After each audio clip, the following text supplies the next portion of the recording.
Good evening, everybody. It's October 4th, 2023.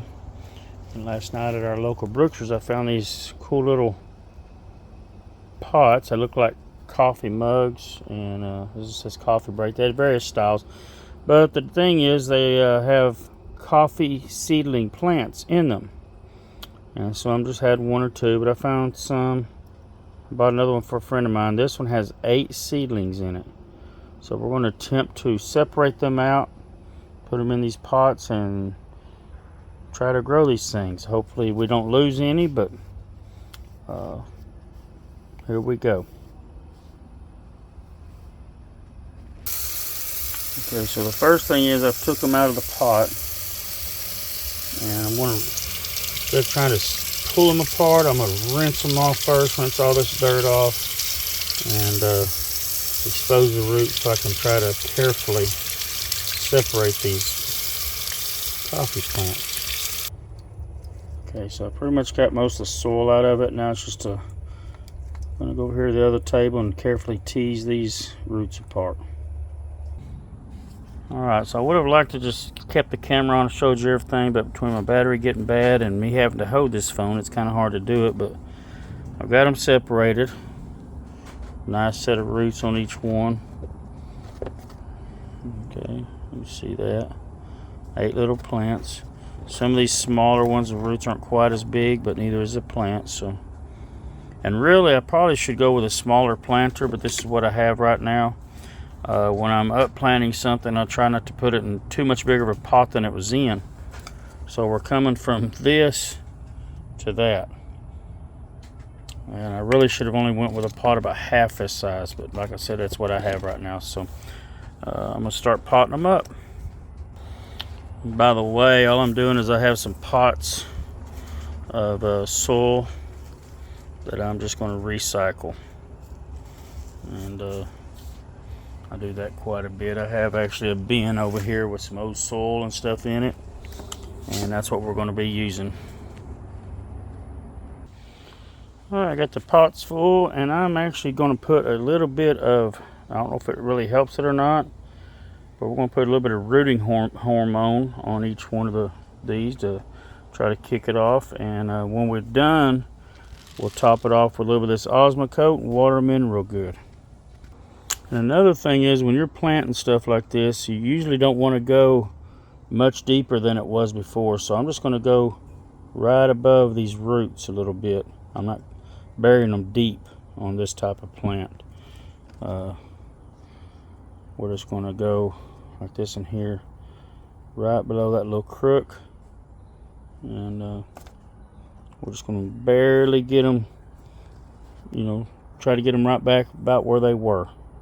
Just right above the roots a little bit, maybe a 1/16 of an inch or so, 1/8 of an inch above them roots.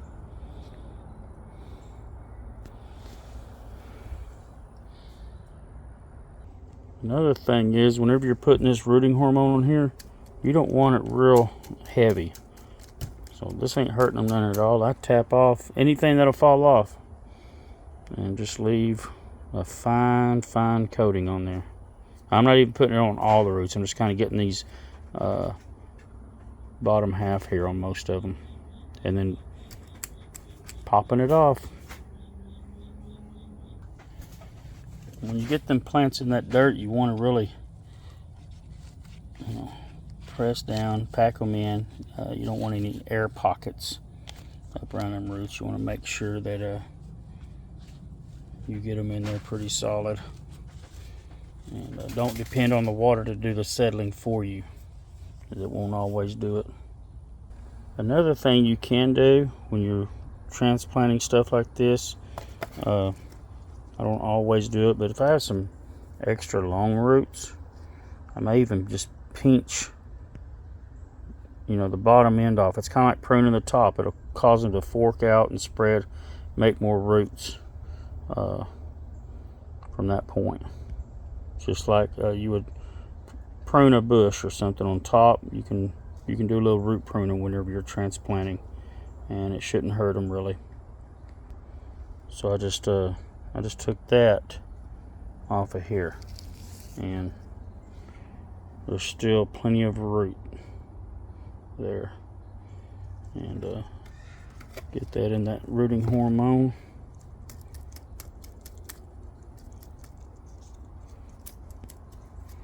And good to go. Now this Osmocote that I'm using is a slow release fertilizer. If you don't know nothing about it, there's no danger of burning your plants with it. I put about a teaspoon or so in each one, and then I'll water it in. Now one thing I will say, whenever I'm planting new plants like this, they don't just go out in the sun. They're going to be under some shade and some protection for a little while. These will probably go somewhere over there in my jungle on the ground underneath the bananas and papaya trees. And they'll probably spend the rest of the year until spring underneath there. And I'm hoping by the time spring gets here, they'll be, several times their height and bushy and everything. As they grow, as I get them up about 6 or 8 inches, I'll be probably pinching the tip out of them and cause them to bush up, and do that several times. So just little tips, little tricks that I like doing.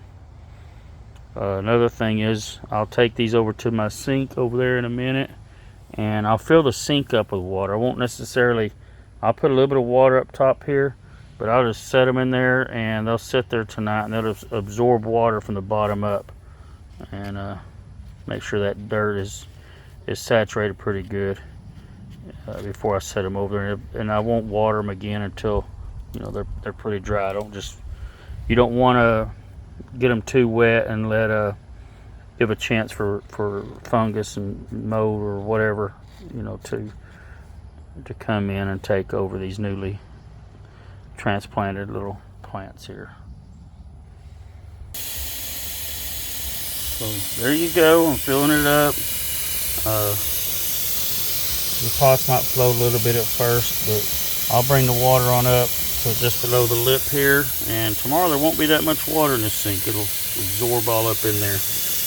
And you can actually take, when you're putting water on these, I don't let the water just run directly on them. I'll just sprinkle a little on top just to activate that fertilizer a little bit, and that's all I'll do to each one of these. Hope y'all enjoyed that. Hope you got something out of it, and